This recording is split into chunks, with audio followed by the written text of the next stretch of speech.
Life को हमको एक खेल की तरह देखना है। लाइफ में जो भी चैलेंजेस आ रहे हैं उसको खेल की तरह देखना है। Make it a game, don't be too serious about it. Life is not a problem to be solved, life is a game to be played. अब खेल में ऐसा क्या होता है?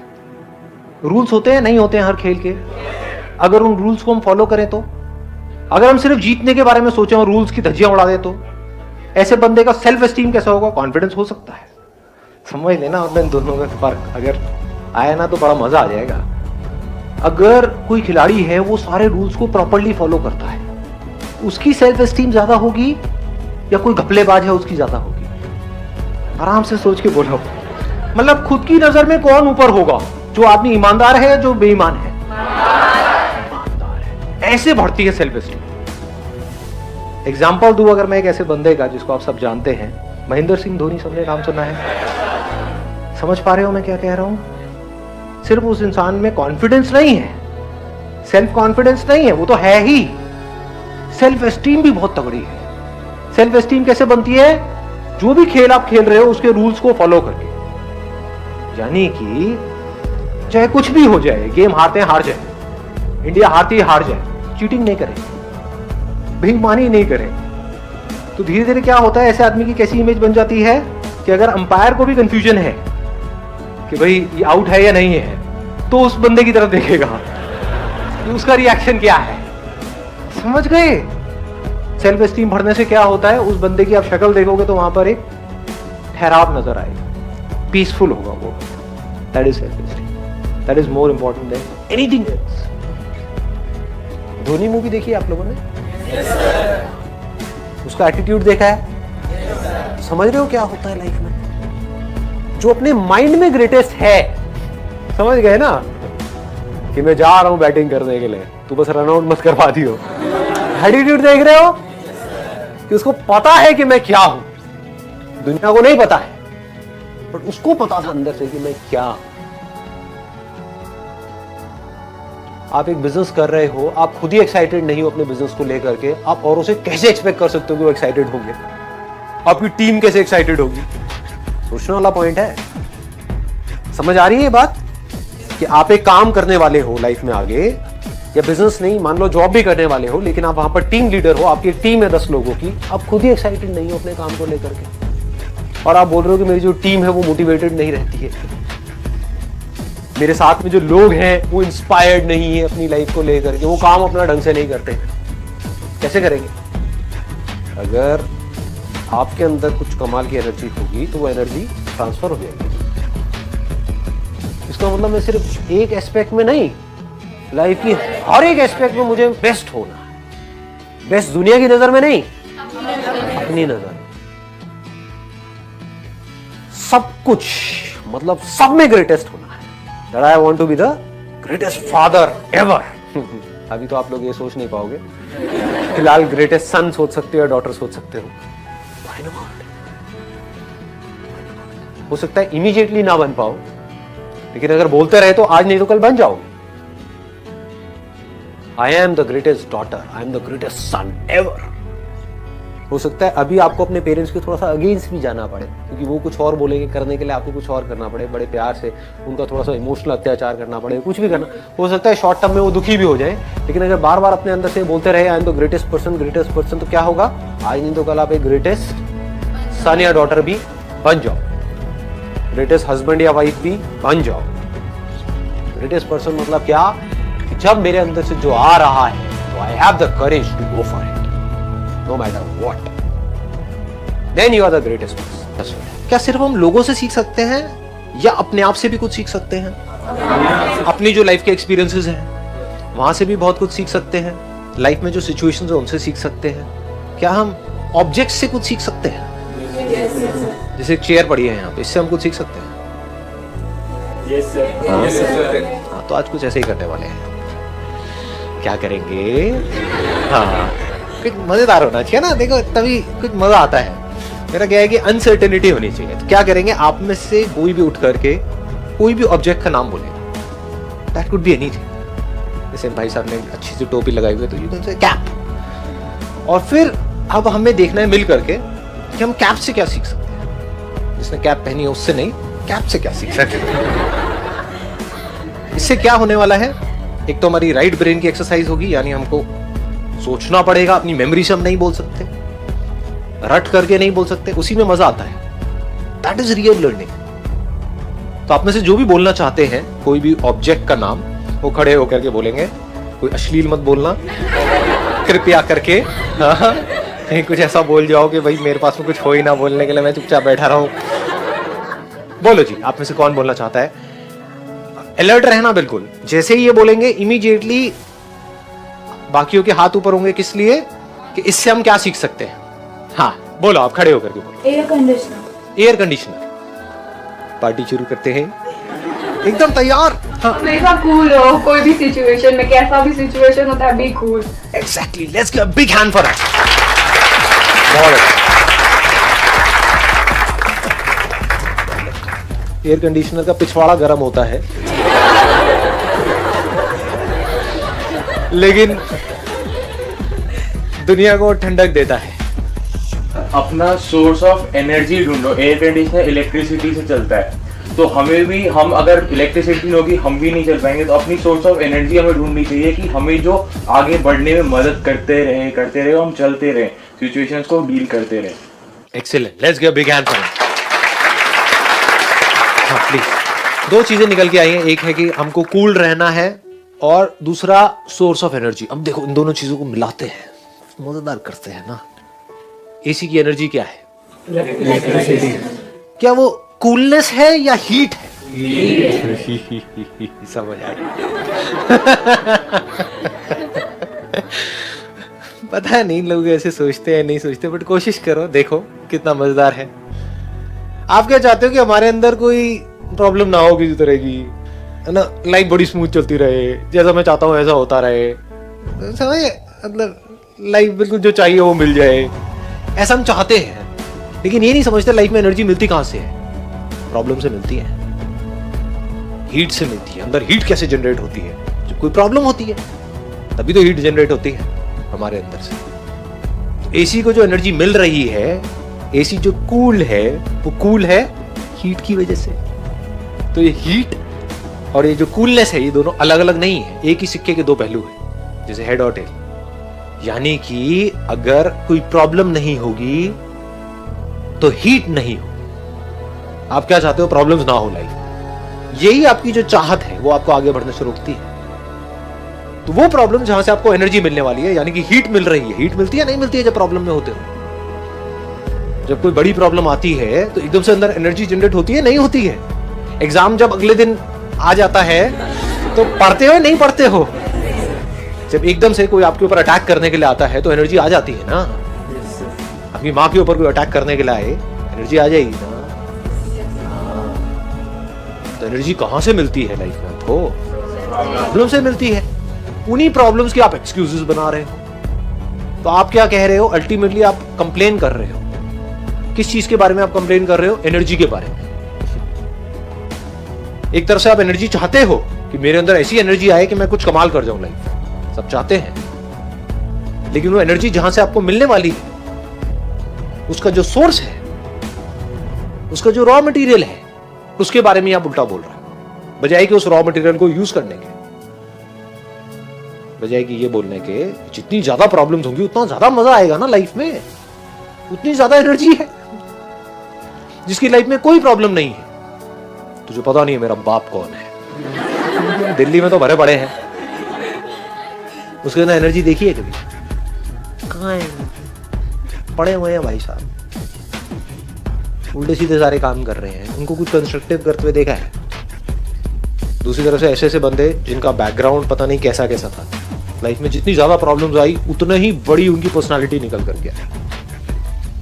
किसी को भी देख लो, मेरी बात को मत सुनो, पूरी दुनिया में देख लो, जिस बंदे ने लाइफ में जितनी ज्यादा प्रॉब्लम्स, जितनी ज्यादा एडवर्सिटीज को फेस किया, उतनी मजेदार उसकी कहानी, उतनी तगड़ी उसकी ग्रोथ।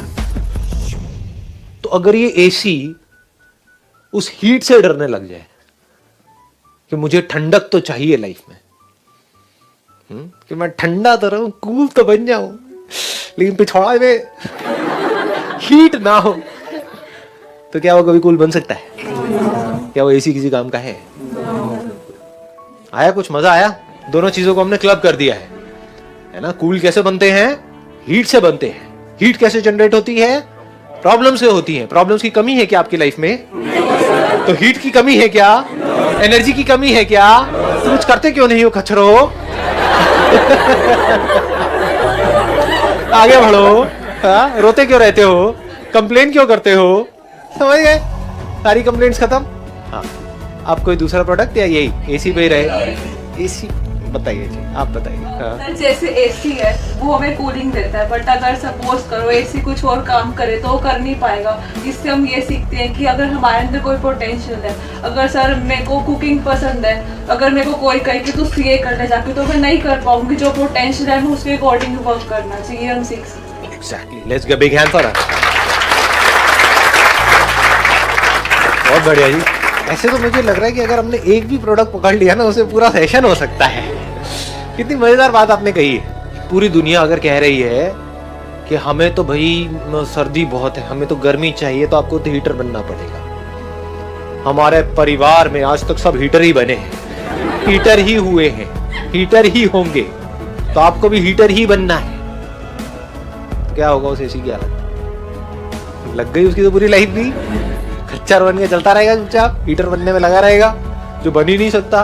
तो वो जो उसको हीटर बनाने में लगे हुए हैं, वो उसकी धज्जियां उड़ाते रहेंगे, वो खुद भी रोता रहेगा। तो हर तरह से पिस गया, जिसको पिसी हुई लाइफ बोलते हैं। तो अगर आप टिक करके रुक करके आराम से देखो कि भैया मैं हूँ क्या, है माँ या हीटर?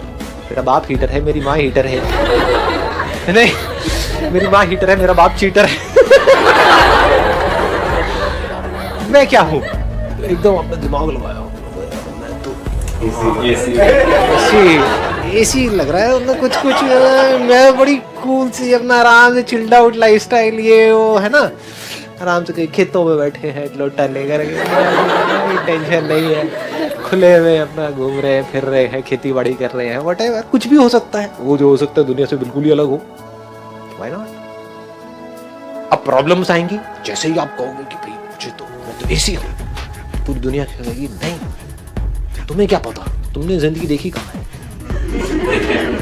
तुम्हें क्या पता, एसी बनने में कुछ नहीं पड़ा है, क्या मिलेगा, क्या मिलेगा, इसका क्या फ्यूचर है? एसी का कोई फ्यूचर नहीं है, हीटर्स का फ्यूचर है, क्योंकि चारों तरफ हीटर ही हीटर है।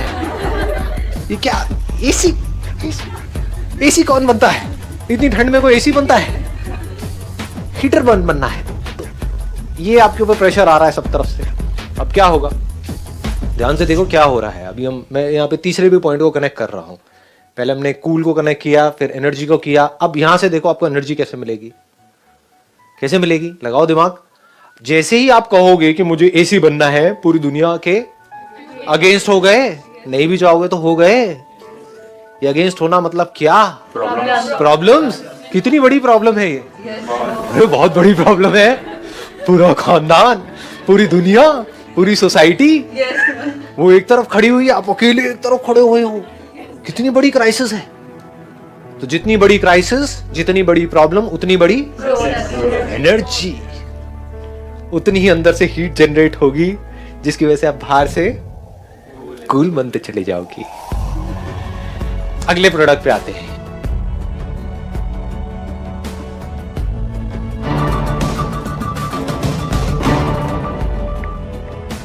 आज जो हम टॉपिक यहाँ पर टच करने वाले हैं, वो आज तक मैंने जितने भी सेशंस करे हैं, उन सब में से सबसे इंपॉर्टेंट टॉपिक वो है how to choose your career. कि जो पेरेंट्स हमसे एक्सपेक्ट करते हैं, कुछ हद तक वो एक्सपेक्टेशंस भी पूरी हो जाए, और जो हम करना चाहते हैं वो भी हम कर सकें, और आगे फाइनेंशियली ग्रो करने की जो पॉसिबिलिटीज है वो इनफाइनाइट।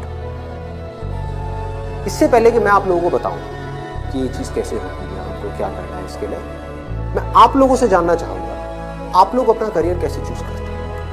सर हम करियर चूज करते हैं, जो हमारे पेरेंट्स आपस में सोचते हैं, जो करना चाहते हैं, वो सोचते हैं कि इसमें हमारा चिल्ड्रन फाइनेंशियली सही सक्सेसफुल हो सकता है, और हो सकता है वो हमारे दिमाग में पहले ही बचपन से सेट कर देते हैं कि आपको ये बनना है। और हम छोटे होते हैं तो हम सोचते हैं कि यही हमारे लिए अच्छा ऑप्शन होगा, इसमें सक्सेसफुल हो सकते हैं। फिर वो बच्चे वही करने लग जाते हैं और फिर ये 90% बच्चे इससे छूटते हैं। मोस्टली क्या होता है कि फ्रेंड सर्कल के दबाव में आकर लोग 1.5 साल में आकर कर लेते हैं, फ्रेंड ये करा तो हम भी ये करते हैं। सर बेसिकली जो होता है वो पेरेंट्स हमारे बोलते हैं कि 2 साल पहले उसने वो करा था जो सक्सेस है, वो जो है फिर बड़े भैया जो है वो आज यूएस में बैठे हैं, ये जॉब कर रहे हैं। हाँ, वो बेसिकली ये कहते हैं कि तू भी ये कर ले, तू भी उसकी तरह स्टैंड हो जा। कोई इंटरेस्ट के बारे में बात नहीं करता कि हमारा इंटरेस्ट किसमें है, किसमें नहीं। सर वो पेरेंट्स जब हमसे पूछते हैं कि आप ये नहीं करना वो नहीं करना तो बताओ क्या करना है, तो सर कई बार ये भी होता है कि हमारे पास ही जवाब नहीं होता, हम क्या करें, हमें यही नहीं पता।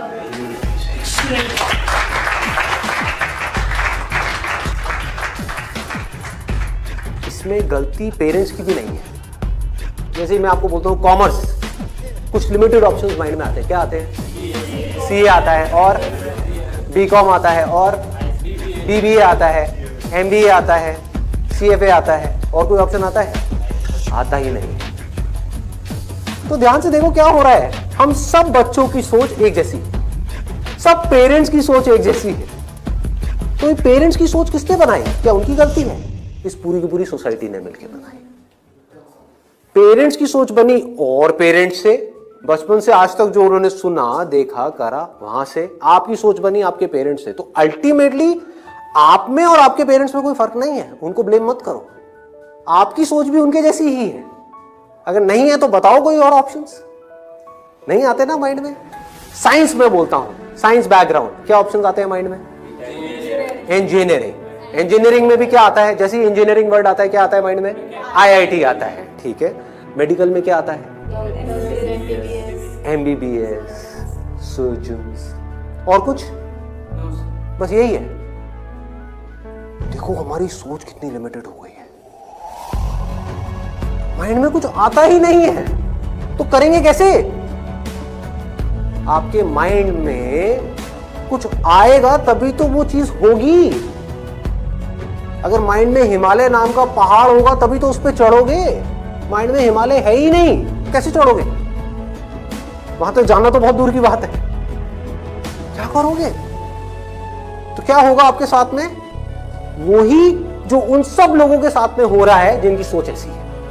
अपने आसपास में देख लो क्या हो रहा है उन लोगों से। अगर हम चाहते हैं हमारे साथ में कुछ अलग हो तो हमें क्या करना पड़ेगा? अपनी सोच को तोड़ना होगा। सबसे पहले समझेंगे कि एग्जैक्टली हो क्या रहा है, फिर ये देखेंगे कि हम क्या कर सकते हैं और क्या करना है। इसको आप पीछे सर्कुलेट कर दीजिए।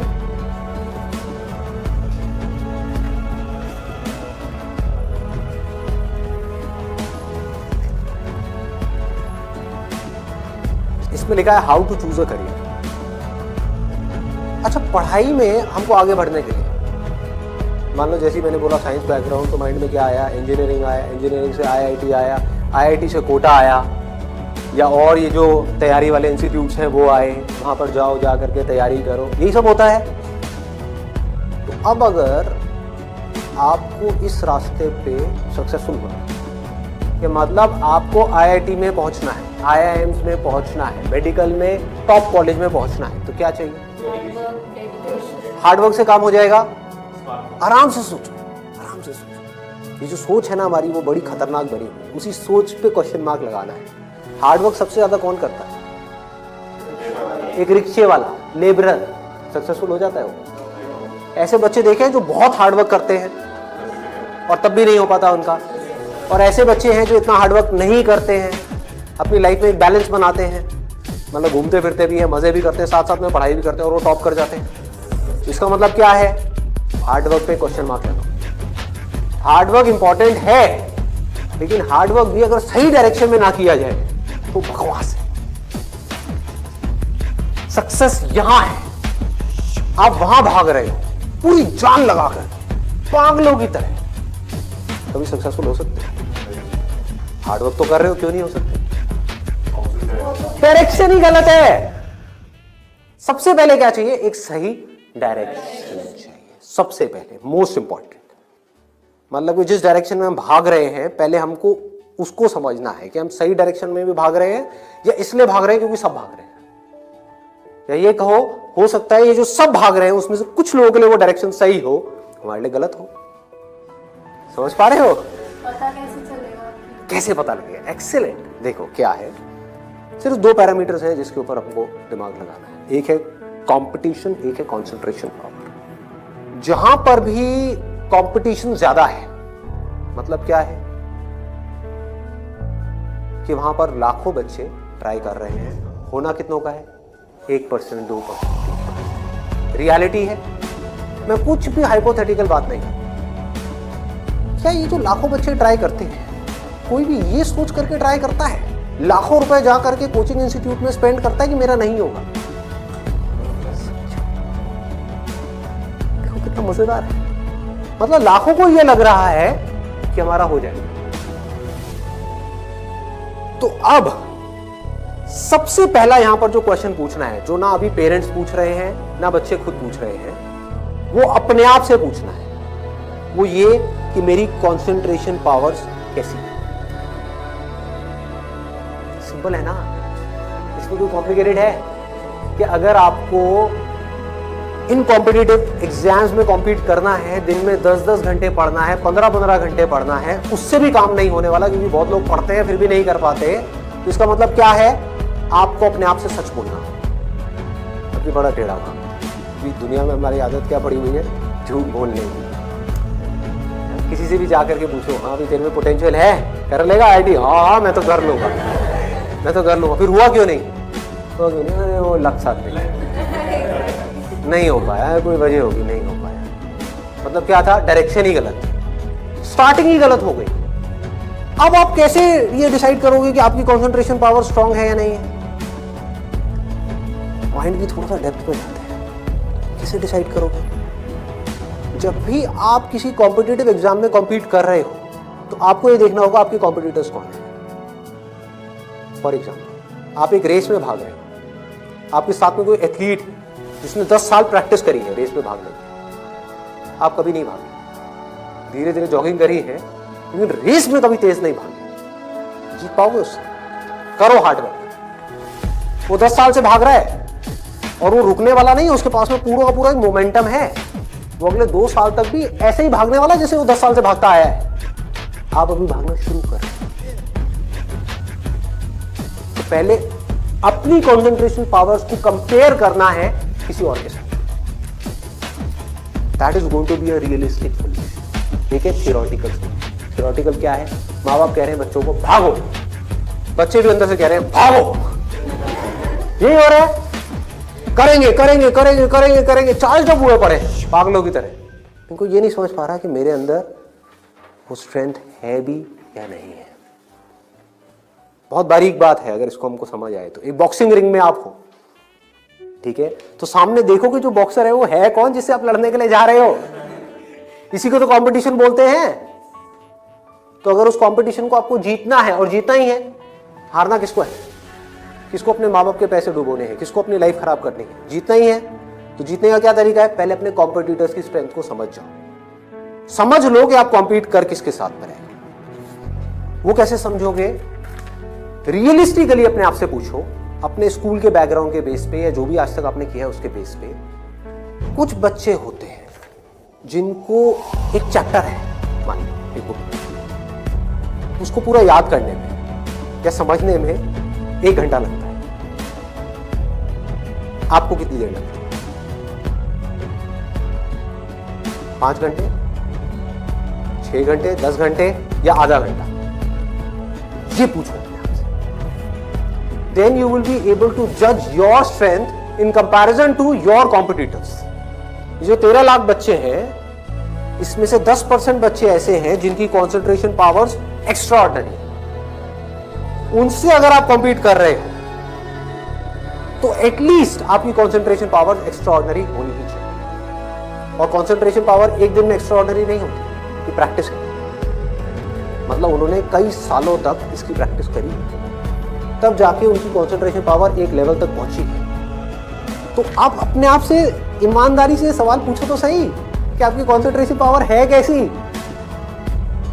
अगर एक्स्ट्राऑर्डिनरी है और आप ऐसे कंपटीशन में जा रहे हो जहां पे कंपटीशन बहुत हाई है, तो आपके सक्सेसफुल होने के क्या चांसेस हैं? क्या 100% है? पूछो अपने आप से, दिमाग को खोलो, दिमाग बंद हुआ पड़ा है लोगों का। आईआईटी में लोग कहाँ से आते हैं? सिर्फ दिल्ली से आते हैं, सिर्फ बॉम्बे से आते हैं? कहाँ से आते हैं? ऑल ओवर इंडिया से। मान लो 1 लाख बच्चे ऐसे हैं इंडिया में अलग अलग स्कूल्स में जो अपनी अपनी क्लास में टॉपर हैं। उनको क्या लग रहा है कि मेरी स्ट्रेंथ बहुत तगड़ी है, ये बात हो रही है टॉपर्स की। लेकिन जब वो जाएंगे कॉम्पीट करने तो और भी ऐसे टॉपर्स आए होंगे जो उनसे भी आगे होंगे। आप समझ गए?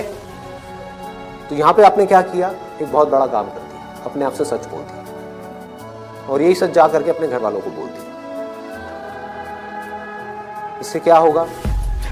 आप एक ऐसे कंपटीशन से बच सकते हो जहां पर आपके हारने के चांसेस बहुत ज्यादा है, क्योंकि एक्चुअल में कंपटीशन है किसके बीच में? देखो, उन लोगों के बीच में जिसमें पोटेंशियल है। एक रेस हो रही है ओलंपिक्स में, वो किसके लिए है? जिसने बहुत प्रैक्टिस करी है, जिसके अंदर पोटेंशियल है, स्टैमिना है, फोकस करने की पावर्स है, डिस्ट्रैक्शन से वो अपने माइंड को हटा सकता है, उसके लिए है ना। सबके लिए तो नहीं है। अगर सबको भगा दिया जाए उस रेस में तो क्या होगा? क्योंकि उसमें जीतने के बाद गोल्ड मेडल मिलता है, अखबार में फोटो आती है।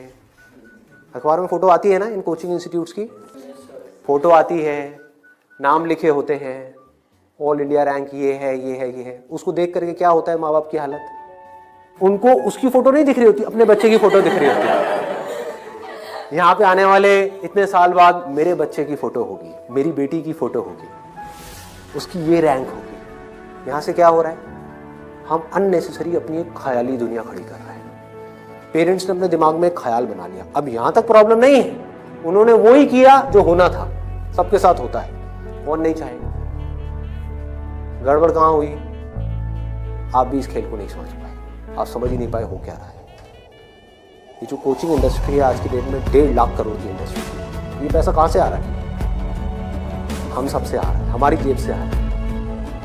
तो अगर इस खेल को हम समझ जाएं, हमारे पेरेंट्स नहीं भी समझ पा रहे क्योंकि वो तो सपने देखेंगे ही, और हम जाकर के बोले ये सपना आप अभी रोक दो, उस पर लगाम लगाओ, देखो पहले कि आपका बच्चा कहाँ स्टैंड करता है। गाड़ी आपके पास में 800 और कॉम्पीट करने की बात कर रहे हो फेरारी वालों से, बट इसका मतलब ये नहीं है 800 बुरी है। समझ गए मेरी बात? रेस में बुरी है, पर दिल्ली की सड़कों पे, पुरानी दिल्ली में फेरारी अच्छी है, 800 अच्छी है, 800 अच्छी, ज्यादा सक्सेसफुल। बट वही अगर उस रेस में चली जाए जिसमें सब भाग रहे हैं और सारी 800 नहीं है, फरारीज, एक से एक फरारीज है, किसमें कितनी आग लगी हुई है वो आपको पता ही नहीं है। आप समझ पा रहे हो? कोई आ रहा है कहीं से, उस बच्चे में कितनी आग है और कितना पोटेंशियल है वो आप सपने में भी नहीं सोच सकते, और आप उससे लड़ने की बात कर रहे हैं। किस बेस पे? क्योंकि मेरे घर वालों ने ये सपना देखा है और मुझे सपने को सच करना। पोटेंशियल है या नहीं है? पूछो अपने आप से, तो आपको क्लियर कट जवाब मिलेगा। Clear cut. 10% लोग ऐसे होते हैं जिनमें एक्चुअल में पोटेंशियल है, इन एग्जाम्स में कॉम्पीट करते हैं। तो if you are there in that top 10% category, तो अब आपका हार्डवर्क यहां पे काम आने वाला है। Depending upon your hard work, बशर्ते आपके अंदर पोटेंशियल हो। फॉर एग्जाम्पल फेरारीज की रेस हो रही है, उसमें आपने पूरी जान लगा दी, 1 सेकंड के लिए भी डिस्ट्रैक्ट नहीं हो रही। ठीक है, डिस्ट्रैक्ट होने में 1 सेकंड लगता है। डिस्ट्रैक्शंस वाला मेरा सेशन है पावर ऑफ फोकस, वो देखा होगा आप लोगों ने। बहुत तरह की डिस्ट्रैक्शन। मान लो आप हो तो फेरारी, लेकिन डिस्ट्रैक्ट हो गए, रुक गए, रेस यहां हो रही है, आप यहां चले गए, आउट है कि नहीं? तो आपको पूरी तरह से फोकस रहना पड़ेगा, हार्डवर्क करना होगा, डेडिकेशन चाहिए, डिजायर चाहिए, सब कुछ चाहिए। लेकिन सबसे पहले क्या चाहिए? इंजन में दम होना चाहिए, अंदर वो पोटेंशियल होना चाहिए, एक्स्ट्रा ऑर्डिनरी कॉन्सेंट्रेशन पावर्स होनी चाहिए। ये बात हमको समझ क्यों नहीं आ रही? अब क्यों चाहिए कॉन्सेंट्रेशन पावर्स? कभी सोचा है? 2 तरह के काम है इस दुनिया में, एक वो जिसमें हमारा इंटरेस्ट है, दूसरा वो जिसमें इंटरेस्ट नहीं है। जहां इंटरेस्ट नहीं है वहां पर कॉन्सेंट्रेशन पावर्स का स्ट्रांग होना बहुत जरूरी है, जहां है वहां पर नहीं है, क्योंकि वहां तो ध्यान लग जाता है। वीडियो गेम खेलने के लिए कॉन्सेंट्रेशन पावर चाहिए क्या? क्यों? क्यों? इंटरेस्ट है तो वहां पर कंसंट्रेशन हो जाता है, खेलने में कंसंट्रेशन हो जाता है, और बहुत सारी चीजों में कंसंट्रेशन हो जाता है। पढ़ाई में हमें कंसंट्रेट करना पड़ता है और चाहिए ही चाहिए, क्योंकि पढ़ाई में 99.99% लोगों का इंटरेस्ट नहीं होता। तो कैसे पढ़ाई में क्रैक कर पाएंगे? तब जब अपने ध्यान को ऐसी जगह पे रोकना आता हो जहां पे हमारा इंटरेस्ट नहीं है। और ऐसी स्ट्रेंथ कितने लोगों में होती है? सच सच बताना आज, मतलब ईमानदारी से, आप में से कितने हैं यहां पर जो आप क्लेम कर सकते हो कि मेरी जो कंसंट्रेशन पावर्स हैं वो एक्स्ट्राऑर्डिनरी? ऑनेस्टली आपकी है? Let's give a big hand. हम सब में से सिर्फ एक ही, और ट्राई कौन करते हैं? सब करते हैं। मेजॉरिटी ऑफ पीपल, सब तो नहीं कह सकते, मेजॉरिटी ऑफ पीपल है ना खतरनाक खेल। और एक बहुत बड़ी चीज हुई है अभी, आप में से सिर्फ एक ने अपना हाथ उठाया, बाकी ने नहीं उठाया। इसका मतलब आपने क्या किया? सच बोल, एक्सेप्ट कर लिया। अगर अपने घर पे भी एक्सेप्ट कर लो तो क्या होगा? खेल शुरू होने से पहले ही खत्म हो गया। अगर ये मेजॉरिटी ऑफ बच्चों को समझ आ जाए, इंडिया में लाखों बच्चे मेरी वीडियोस देखते हैं, उनको ये समझ आ जाए और वो अपने आप से सच बोल दें, अपना हाथ ऊपर ना करें, अपने घर पे जाकर के बोल दें मेरी कंसंट्रेशन पावर एक्स्ट्रा ऑर्डिनरी नहीं है। हाँ, मेरी क्लास में कुछ 4 बच्चे हैं, उनकी है, तो वो भी कॉम्पीट करने जा रहे हैं, उनको करने दो। मुझे नहीं लगता कि मैं जीत पाऊंगा इस खेल में। हाँ, कुछ और ऐसे खेल है जहां पर मैं फाड़ दूं, तो क्या होगा? अब क्या आपके पेरेंट्स भेजेंगे आपको? पहले ही बोल दो, आपने भेजना है भेज दो, लेकिन आपका पैसा डूबेगा। 5 लाख डुबोने हैं, डुबो दो। भेजना है भेज दो, मुझे पता है मेरा नहीं हो पाएगा। ये झूठ है, ये नेगेटिव थिंकिंग है, या ये रियलिस्टिक थिंकिंग है? समझो, realistic thinking, that is the biggest thing जो हमको समझना है। पॉजिटिव थिंकिंग का लोग मतलब क्या निकालते हैं कि मेरे पास में मारुति 800 है और मैं ये एक्सेप्ट ही ना करूं कि मेरे पास में मारुति 800 है, मैं अपना एक ख्याल बना लूं कि मेरे पास में फेरारी है और जाकर के कॉम्पीट करूं ऐसे लोगों के साथ में जिनके पास में एक्चुअल में फेरारी है। फर्क पता लग रहा है? और ऊपर से अपने आप को पॉजिटिवली अंदर से मोटिवेट करता रहा। घर वाले भी मुझे रोज फोन करके, नहीं बेटा तू कर सकता है, कर सकता है, कर सकता। रियलिटी को देखो ही ना, अपनी स्ट्रेंथ को देखो ही ना, अपनी आंखें बंद कर लो, सच बोलो अपने। जीत सकते हो तो लड़ो, नहीं जीत सकते तो कोई ऐसी जगह पे जाओ जहां पे आप जीत सकते हो, या बेटर स्टिल जहां पे कोई कंपटीशन ही ना हो। आगे बढ़ते हैं। दूसरा क्या है? ये तो हो गई पहली कैटेगरी, एक्स्ट्रा ऑर्डिनरी, जो यहां पर अभी कोई भी नहीं मिला, सिर्फ एक मिला है। दूसरा है ऑर्डिनरी। 90% लोग एक क्लास में, 90% स्टूडेंट्स इंडिया में वो इस सेगमेंट में आते हैं। अब मजे की बात क्या है, ये जो कोचिंग इंस्टीट्यूट्स हैं, इनकी दुकानें कैसे बच्चों से चल रही है? ऐसे बच्चों से। कुछ रोल मॉडल्स दिखा करके, देखो हमारे इंस्टीट्यूट से ये है, उन्होंने ये कर दिया, जनता को लेकर के आएंगे, जितनी ज्यादा भीड़ आ जाए उतना अच्छा। तो इस पूरी प्रॉब्लम को अगर सॉल्व करना है तो कौन करेगा? एक स्टूडेंट ही कर सकता है। आप चाहो तो स्टैंड ले सकते हो। स्टैंड मतलब क्या? सच बोल। ऑर्डिनरी लोग 90% ये कहां जा रहे हैं? हाईली कॉम्पिटिटिव फील्ड्स में जा रहे हैं। क्यों जा रहे हैं? क्योंकि सब जा रहे हैं, क्योंकि उन्हें लग रहा है कि मेरा हो जाएगा। मैं ये नहीं कह रहा कि अगर आप एक ऑर्डिनरी हो और एक हाई कॉम्पिटिशन वाली फील्ड में जा रहे हो तो आपका नहीं हो। I am not saying that the possibility is 0%, I am saying possibility is 1%। Genuine है वो भी तब है अगर आप मेहनत करो तो। अगर वहां जाकर के मेहनत ही ना करो तब तो बिल्कुल नहीं होगा। अगर आप बहुत मेहनत करो तो 1%। क्योंकि मैं हिम्मत नहीं तोड़ूंगा ऐसे लोगों की। लाखों ऐसे स्टूडेंट्स हैं जो आज की डेट में ऐसा कर रहे हैं। बट ये वीडियो मैं सिर्फ अभी करंट सिचुएशन के लिए नहीं बना रहा, मैं आगे बढ़ आने वाले 20 साल, 50 साल, 100 साल आगे तक देख करके चलता कि इंडिया की प्रॉब्लम्स का अगर हमको सोल्यूशन निकालना है, अनएम्प्लॉयमेंट का सोल्यूशन निकालना है, डिप्रेशन का सोल्यूशन निकालना है, तो वो सोल्यूशन क्या है? मेरी सोच वहां पर चलती। इसकी वजह से होगा क्या? अभी जो ऑलरेडी ऐसे ऑर्डिनरी स्टूडेंट्स हैं और वो ऐसी जगह पे चले गए तो उनकी हिम्मत टूट जाएगी इस वीडियो को देखकर। तो मैं उनको क्या कहूँगा? उम्मीद है लगा दो चाक। मैं साथ में क्या कहूंगा उन पेरेंट्स को जो अब ऐसा गेम खेलने वाले हैं, उन स्टूडेंट्स को क्या कहूंगा, वो सुन जो मुझे देख रहे हैं, बस कि अपने पेरेंट्स को जाकर के कहूं मुझे नहीं लगता कि मेरे में पोटेंशियल है, मुझे नहीं लगता कि मैं कर पाऊंगा। हाँ 1% चांस है, सच बोलो मैं ये नहीं कह सकता मैं कर ही नहीं सकता, 1% चांस है, 99% चांस है मैं नहीं कर पाऊंगा। मैं जानता हूं अपने आप नहीं जानते, मैं जानता हूं, मुझे पता है अंदर से कि मैं क्या हूं, मुझे पता है अंदर से कि मेरे अंदर कितनी आग है, कितना पोटेंशियल है। मैं अपने दोस्तों के साथ में बैठ के पढ़ा हूं, मुझे पता है अंदर से कि मैं क्या हूं।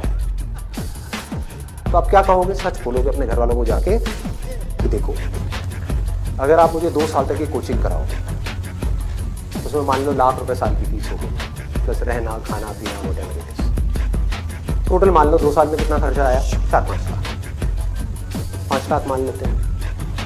तो आप बोलोगे अपने घर वालों को जाकर के, अगर अभी भी ये सब सुनने के बाद भी आप कहते हो कोई बात नहीं बेटा 1% चांस है तू कर ले, तो मैं आपको एक बेटर ऑप्शन देता हूं प्रैक्टिकल रियलिटी के बेस पे। यहां पे अगर आपके पेरेंट्स आपके ऊपर दाव लगाते हैं, जीतने के चांसेस क्या है पेरेंट्स के, 1:100। इससे बेटर ऑप्शन क्या है, गोवा जाओ। Seriously I am serious about it, मजाक नहीं कर रहा। गोवा जाओ, वहां पे कैसीनोज है, वहां पे अगर आप 5 लाख रुपए लगाते हो, एक रूले करके गेम है, पता है आप लोगों को, सारे जुआरी हैं क्या यहाँ पे? रूले गेम है जिसमें बॉल घुमाते हैं, 36 नंबर होते हैं और एक 0 होता है। वहां पे अगर आप 1 नंबर पे पैसा लगाते हो और वो नंबर आ जाता है तो 1 रुपए आपका बन जाता है 36 रुपए। जीतने की प्रोबेबिलिटी क्या है, 1:37। यहां पर क्या है 1:100, वहां पर क्या है 1:37, मतलब इससे डबल से भी ज्यादा है। तो अपने पेरेंट्स को सजेशन दो कि जुआ खेलना ही है, ये बेटर ऑप्शन है, खेलते हैं ना, मेरी जिंदगी क्यों दांव पे लगा रहे हो, मुझे तो बचने दो, अरे खेलना है तो मिलके खेलते हैं। जाओ अपने पेरेंट्स के साथ में, उनको गोवा लेकर के जाओ, अपनी पार्टी करना, और एक दिन जाना ले आकर के 5 लाख रुपए एक टेबल पे रख देना। अगर वो नंबर आ गया तो कोई भी नंबर चूज कर लो, आपके पेरेंट्स चाहते हैं आप नंबर 1 पे आओ, ऑल ओवर इंडिया में आपकी नंबर 1 रैंक आए, तो 1 नंबर पे पैसा लगाओ। वहां भी 1 नंबर पे पैसा लगा रहे हैं, यहां भी 1 नंबर पे पैसा लगाओ। अगर वो 1 नंबर आ गया तो कितना मिलेगा 5 लाख का, 1,80,00,000, 1,80,00,000। उसको उठा करके बैंक में एफडी कराओ, कितना इंटरेस्ट आएगा, 12% तो टाइम गया। आप मान लो टैक्स वैक्स काट के 7-8% भी आ गया आपके हाथ में, महीने का लाख, साल का 12 लाख। सोचो क्या ये प्रैक्टिकल है या नहीं है, जो बात मैंने बोली है थियोरेटिकल है प्रैक्टिकल है। वहां भी जुआ है, यहां भी जुआ है।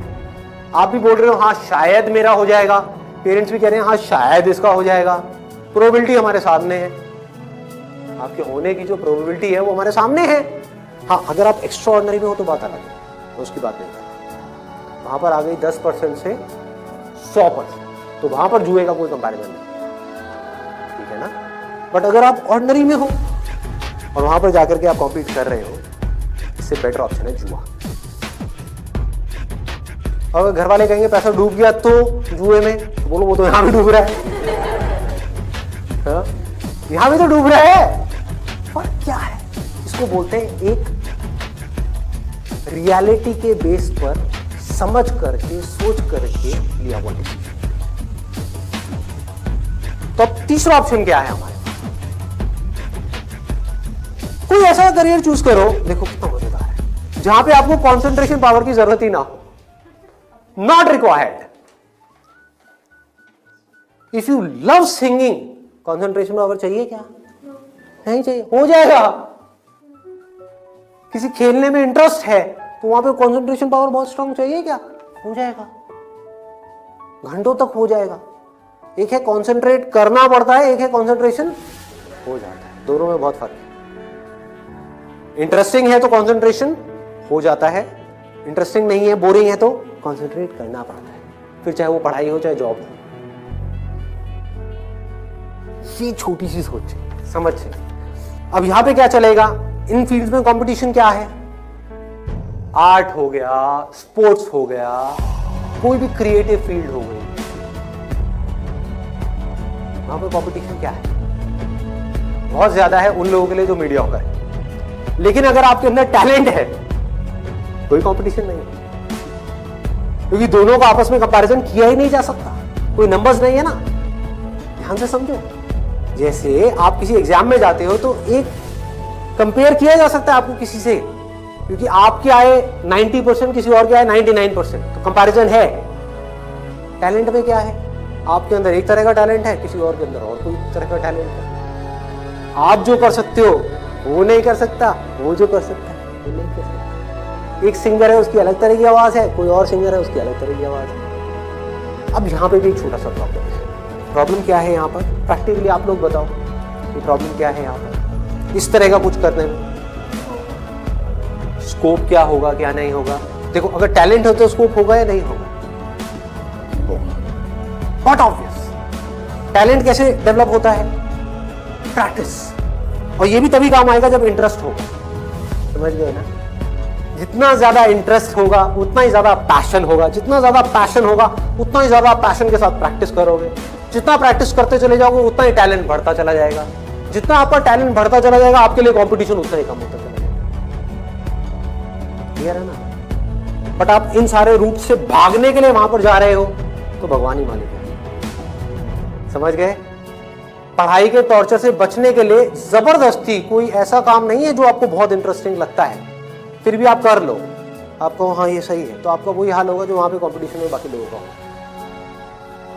मतलब आपको जेन्युइनली चूज करना होगा कोई ऐसा interest which you are extremely passionate, extremely passionate. इससे भी एक स्टेप आगे बढ़ते हैं। यहाँ पे प्रॉब्लम एक है बहुत सिंपल सी, जो मेरे पास में कमेंट्स आते हैं कि हमें पता ही नहीं है कि ऐसा इंटरेस्ट क्या है। I don't know what that interest is. मेरे लिए ऐसा कोई इंटरेस्ट नहीं है, कोई ऐसा टैलेंट नहीं है, कोई ऐसी स्किल नहीं है जो मैं कह सकूं कि हाँ इसके बेस पे मैं अपनी पूरी लाइफ स्टेक पे लगा सकता हूँ। उनके लिए क्या सोल्यूशन है, आपके घर वाले चाहते हैं आपको डिग्री मिले, आप चाहते हो कुछ अपना करना, फाइनेंशियली भी सक्सेसफुल हो जाओ, तो उसका ऑप्शन क्या है, ये। यानी कि आप बहुत ज्यादा टफ एग्जाम्स को क्रैक नहीं कर सकते, बहुत ज्यादा टफ पढ़ाई नहीं कर सकते, लेकिन आप पढ़ सकते हो। तो आप एक ऐसी फील्ड चूज करते हो जहां पे कंपटीशन लो है, जहां पे कंपटीशन कम है, और अगर वहां पर आप स्मार्ट वर्क करने लग जाओ तो आपके जीतने के जो चांसेस है, सक्सेसफुल होने के चांसेस है, that starts from 10% and goes up to 100%, as good as उन लोगों के कंपैरिजन में जो यहां पर टॉप पर है। और यहां पर कोई लिमिट नहीं है कि हम क्या कर सकते हैं। स्मार्ट वर्क को मैंने नीचे डिफाइन भी किया हुआ है। What does smart work mean? It means developing your understanding, that is smart work. जो काम आप कर रहे हो उसकी समझ अगर आपको है कि आप क्या कर रहे हो, क्यों कर रहे हो, कैसे कर रहे हो, तो आप स्मार्ट वर्क कर रहे हो। समझ नहीं है बस कर रहे हो तो आप हार्ड वर्क कर रहे हो। अब इसमें मैं आपको एक प्रैक्टिकल एग्जांपल दूंगा। एक सिंपल सा करियर मैं आपको बता रहा हूं, फिजियोथेरेपी। सुना इसके बारे में सबने? अभी कुछ दिन पहले मेरी नेक में थोड़ा सा पेन हुआ, मैंने गूगल पे जाकर के सर्च किया physiotherapy services at home in my area. Locality मैं नहीं बताऊंगा, लेकिन लोग मेरे घर आ गए। वो मैंने सर्च किया, वहाँ पर ऊपर कुछ लिस्टिंग्स आई, कुछ वेबसाइट्स आई, उसमें एक डॉक्टर का नाम मुझे मिला। उनकी मैं वेबसाइट पे गया, वहाँ जाकर के उन डॉक्टर के बारे में मैंने 2-3 मिनट पढ़ा, समझा, मुझे अच्छा लगा पढ़ा, समझ गया। उनको फ़ोन किया, वो मेरे घर पे आए, उन्होंने मुझे 7 दिन तक फिजियोथेरेपी दी। वो एक ट्रीटमेंट का लेते हैं 500 से 700, कई बार 1000 रुपये भी लेते हैं, depending upon the complications and time. मेरे से उन्होंने लिए 500। मैंने उनसे पूछा कि आप दिन में ऑन एन एवरेज कितने ट्रीटमेंट्स करते हैं? उन्होंने कहा एक दिन का ऑन एन एवरेज मैं 8 से 10 ट्रीटमेंट्स करता हूँ। मैंने कैलकुलेशन करी, दिमाग से रहा, 8 से 10 का मतलब क्या हुआ, 4 से 5 हज़ार रुपये एक दिन का, एक महीने का नहीं, एक दिन का। कितना हो गया एक महीने का? लाख से 1.25 लाख रुपए।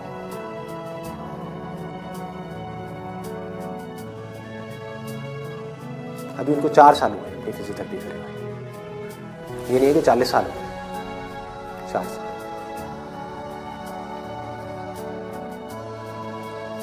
समझ रहे हो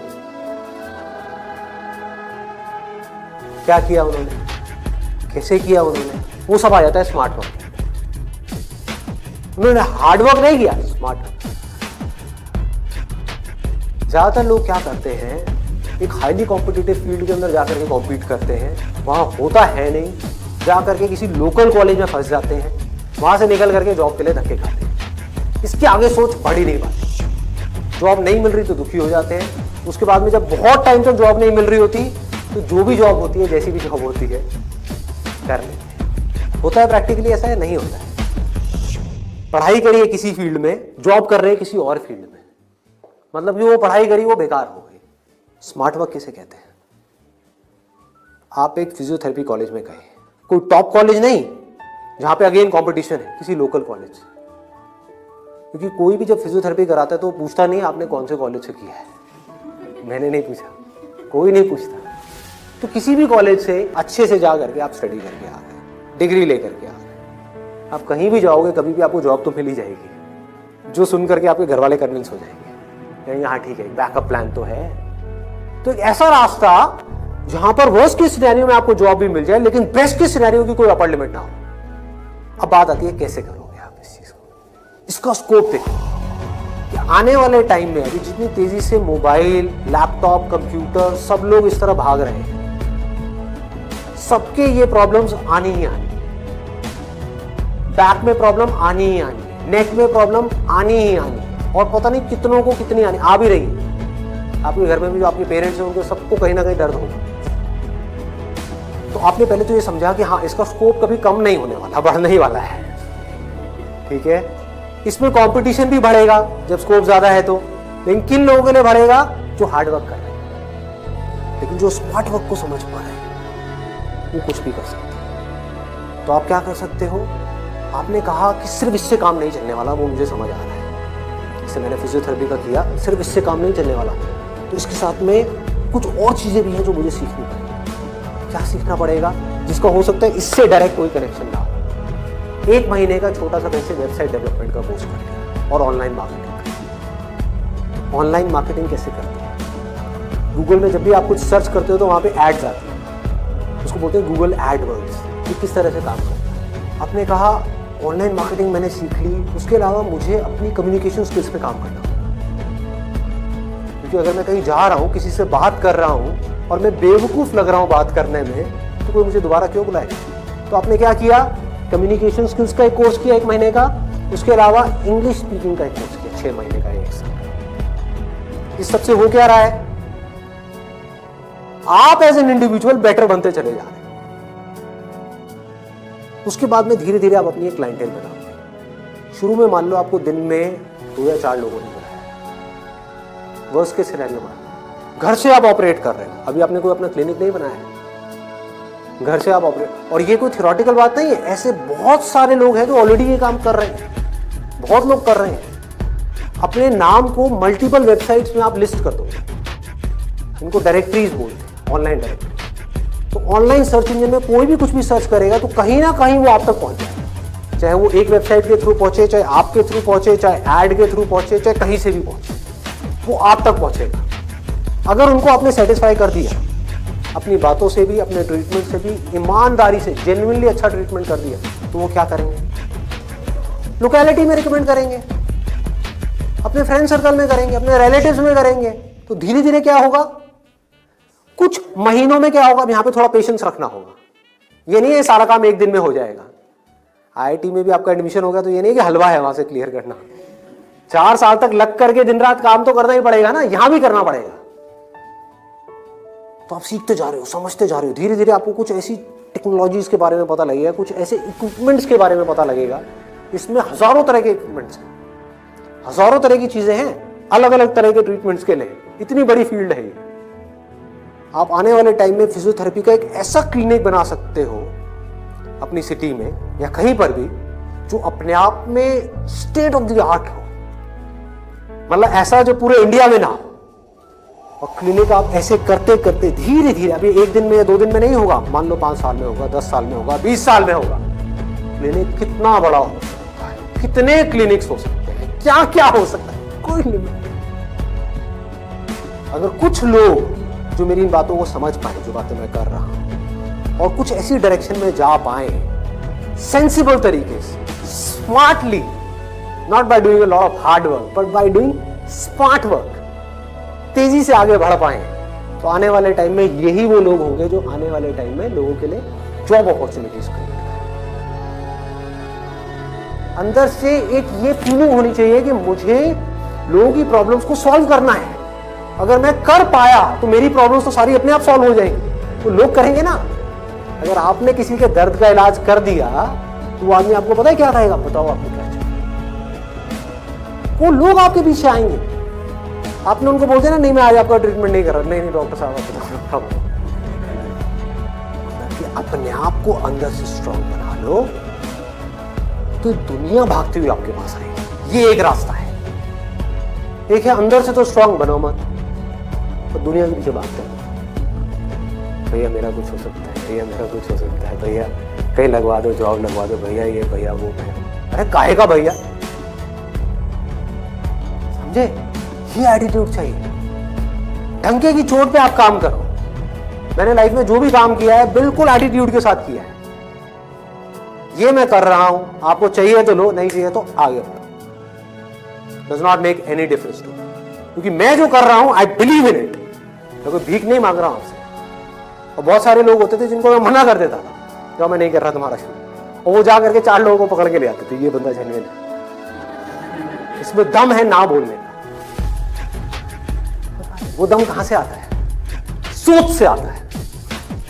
सोच को खोलो, बंद करके इसमें मत रहो, फाड़ दो। और फिर भी रहना है तो आपकी चॉइस है।